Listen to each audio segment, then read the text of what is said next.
बिस्मिल्लाहिर्रहमानिर्रहीम। अस्सलाम वालेकुम स्टूडेंट्स आज हमारा टॉपिक है nuclear magnetic moment. Nuclear magnetic moment आज हमने पढ़ना है।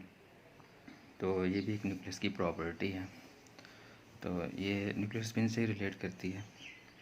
तो न्यूक्लियर मैग्नेटिक मोमेंट का मतलब है कि magnetic moment of nuclear particles, proton, neutrons. तो प्रोटॉन्स और न्यूट्रॉन्स में किस तरह मैग्नेटिक मोमेंट पैदा होता है, वो कैसे हम फाइंड आउट कर सकते हैं, वो आज हम पढ़ेंगे। तो हम कह सकते हैं कि जो न्यूक्लियर मैग्नेटिक मोमेंट होता है उसकी एक बेसिक प्रॉपर्टी होती है, एक फ़िज़िकल क्वांटिटी है जो कि हमें बताती है मैग्नेटिक स्ट्रेंथ के बारे में या ओरिएंटेशन ऑफ बार मैग्नेट। यानी कि कोई भी ऐसा ऑब्जेक्ट टिनी बार मैग्नेट के तौर पर हमें शो होता है, हम उसको कह देते हैं वो मैग्नेटिक मोमेंट की प्रॉपर्टी रखता है। सेम इस तरह जिस तरह प्रोटॉन्स और न्यूट्रॉन्स या इलेक्ट्रॉन्स हैं वो भी मैग्नेटिक मोमेंट की प्रॉपर्टी रखते हैं। तो ये होता कैसे है, ये पर हम एक एग्जांपल पढ़ते हैं, उससे हम देखते हैं। आपको पता है कि जब भी किसी वायर में करंट पैदा हो रहा होता है तो राइट हैंड रूल के मुताबिक उसमें अक्रॉस उसके मैग्नेटिक फील्ड पैदा होता है। जैसे कि अगर आप इस डायग्राम को देखें तो इसमें हम कह सकते हैं, अगर ये वायर है, इसमें करंट जनरेट हो रहा है, करंट आई, तो इसके क्रॉस जो है वो राइट हैंड रूल के मुताबिक अगर थंब जोन से अगर हमारा शो कर रहा है करंट को, तो ये फिंगर जोन से किसको शो कर रही हैं, मैग्नेटिक फील्ड को। तो ये तो हमने पढ़ लिया एक सिंपल एग्जांपल कि अगर स्ट्रेट वायर में करंट पैदा होता है उससे मैग्नेटिक फील्ड पैदा होता है। अगर हम देखें एक दूसरी एग्जांपल है सर्कुलर लूप ऑफ वायर की। इस सर्कुलर लूप ऑफ वायर में अगर हम देखें, अगर करंट जनरेट हो रहा है, करंट पैदा हो रहा है, करंट की वजह से हम कह सकते हैं कि इसके क्रॉस जो है इस साइड पे परपेंडिकुलर वो मैग्नेटिक फील्ड पैदा हो रही है। ठीक है, तो ये जो मैग्नेटिक फील्ड पैदा हो रही है करंट की वजह से, तो इसी को हम कह देते हैं कि क्या है, मैग्नेटिक डाइपोल मोमेंट का नाम दे देते हैं। तो मैग्नेटिक डाइपोल मोमेंट हम क्या देते हैं, किसके इक्वल है, current generating in circular loop of wire और उसके किसके प्रोडक्ट ऑफ एरिया के, जितना एरिया होगा इस सर्कुलर लूप ऑफ वायर का और जितना उसमें करंट फ्लो कर रहा है उसको हम कह देते हैं, ये क्या है, इसका मैग्नेटिक डाइपोल मोमेंट है।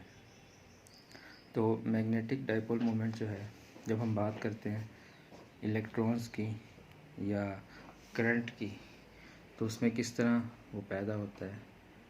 तो आपको पता है कि जिस तरह अगर हम इस चीज़ को इस तरह बयान कर सकते हैं कि जैसे एक ये सर्कुलर लूप ऑफ वायर में करंट फ्लो कर रहा होता है उसके एरिया के अलोंग, तो इसी तरह इलेक्ट्रॉन जो है उसको हम रिलेट कर सकते हैं करंट को। इलेक्ट्रॉन भी इसी न्यूक्लियस के गिर्द जो है वो ट्रैवल कर रहे होते हैं, रिवॉल्व कर रहे होते हैं।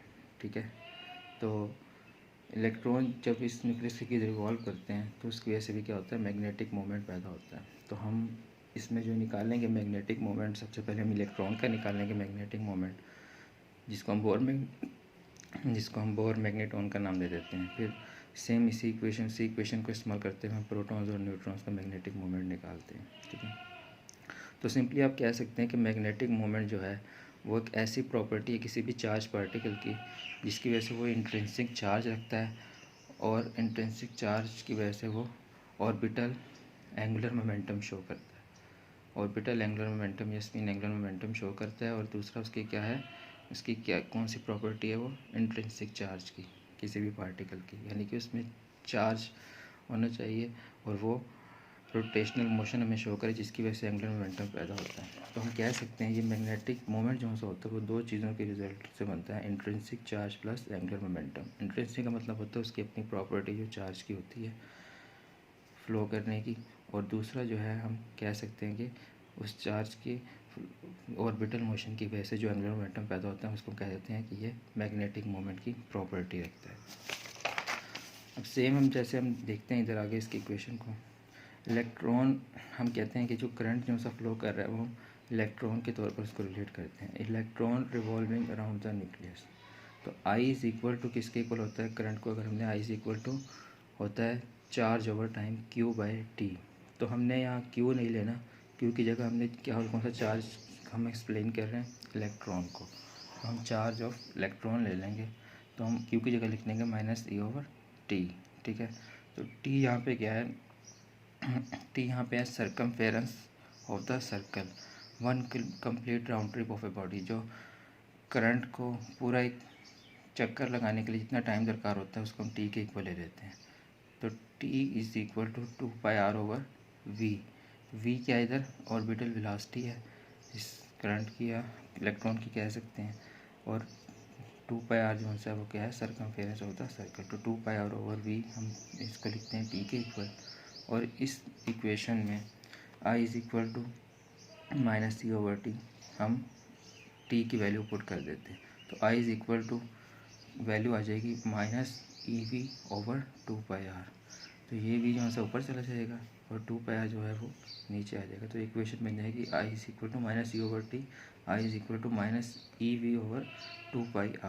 ठीक है, ये हमारी आ जाएगी करंट की वैल्यू, जो कि सर्कुलर लूप ऑफ वायर में हम कहते हैं कि फ्लो करता है। तो उसके बाद हमने देखा जैसे म्यू मैग्नेटिक मोमेंट किसके इक्वल होता है, करंट और एरिया के। जितना करंट पैदा हो रहा है और किसके इक्वल है, उसके जितने एरिया में वो current circular loop of wire में पैदा हो रहा है। तो एरिया का फार्मूला आपको पता है, सर्कुलर लूप है, सर्कुलर के लिए हम एरिया का फार्मूला लिखते हैं πr²। तो आई जो हमने यहाँ फाइंड आउट किया वो क्या आई थी, उसकी वैल्यू -EV/2πr, और एरिया क्या था, πr²। तो हम इसी इक्वेशन को आगे लिखते हैं, r², एक r से कैंसिल हो जाएगा, पाई से कट जाएगा, तो बाकी इक्वेशन बचेगी -EVr/2। तो म्यू जो है मैग्नेटिक मोमेंट, हम उसको लिख सकते हैं -E/mvr/2m। अच्छा, m जो यहाँ पे हमने जो लिया है वो हमने इस इक्वेशन में जो हमने निकाली है, इस इक्वेशन में हमने मल्टीप्लाई भी करना है, डिवाइड भी करना है मास को, मास ऑफ इलेक्ट्रॉन को। वो हमने क्यों करना है, वो हमने इसलिए करना है क्योंकि हमने ऑर्बिटल एंगुलर मोमेंटम की वैल्यू निकालनी है, mvr की वैल्यू निकालनी है। तो हमने इस इक्वेशन में मल्टीप्लाई भी किया और डिवाइड भी किया, इस m को मल्टीप्लाई भी किया और डिवाइड भी किया। ठीक है, तो ये फिर इक्वेशन बन जाती है -EVr के साथ हमने लिख दिया mvr डिवाइडेड बाय 2m। ठीक है, तो ये हमारा 2m आ गया, -mvr/2m। और जो mvr जो सा होता है हमारी वैल्यू, वो किसके इक्वल होती है, L is equal to mvr orbital angular momentum के। ठीक है, तो L हम किसके इक्वल लेते हैं, ऑर्बिटल एंगुलर मोमेंटम के इक्वल लेते हैं। और जो इस पूरी इक्वेशन की वैल्यू आ गई, अब हमने इसी इक्वेशन में mvr की जगह क्या पुट करना है, कैपिटल L, तो वो ऑर्बिटल एंगुलर मोमेंटम के इक्वल होता है। तो mu is equal to -E capital L/2m। ठीक है, तो ये -E कैपिटल L/2m जो सी है, ये हमारी किसके इक्वल आ गई, मैग्नेटिक मोमेंट के। अब इस इक्वेशन को अगर आप देखें तो हमें नज़र आ रहा है कि ये इसमें E की वैल्यू भी कांस्टेंट है, charge of electron, mass of electron ये भी कांस्टेंट है, और 2 भी जो से है वो एक न्यूमेरिकल वैल्यू है। तो इसमें जो वेरिएबल्स हैं वो 2 वेरिएबल्स हैं, एक म्यू और एक कैपिटल L। तो हम लिख सकते हैं कंक्लूजन जो है इस इक्वेशन से ड्रा कर सकते हैं, mu proportional to capital L। Mu proportional to capital L का मतलब है magnetic moment is related to directly proportional to orbital angular momentum.